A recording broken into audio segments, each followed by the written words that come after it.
के इलेक्ट्रिक जे गुलशन हदीद में बदमाशी, बिल जमा न कराइण, कनेक्शन कटण जे बहाने घर जी औरतुनि खे हिरासमेंट करण लॻा। ही कहिड़ो कानून आहे?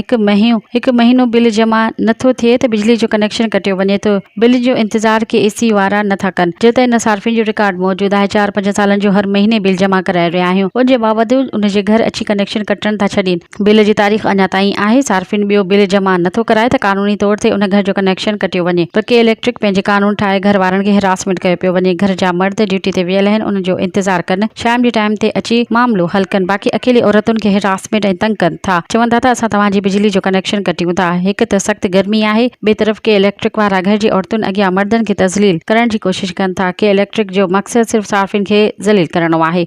बिल जी अञा तारीख़ जो टाइम बि मौजूद आहे, उन जो इंतजार करणु घुर्जे, पर हू नथा कनि। के इलेक्ट्रिक जो मक़सदु घर वारनि खे तज़लील करणु आहे। उन्हनि खे ख़बर आहे त सभु मर्द ड्यूटी ते वियल आहिनि। हिकु त ही गैर कानूनी कमु आहे त औरतुनि सां ॻाल्हायूं ऐं उन्हनि खे धमकियूं ॾियनि था। बिजली जो कनेक्शन कटियूं था, उन अमल जी सख़्त मज़म्मत कयूं था। अहिड़ियूं हरकतूं न कयूं वञनि। पहिरियां अवाम महांगाई जे करे परेशान आहे। हुकूमत सिंध नोटिस वठे।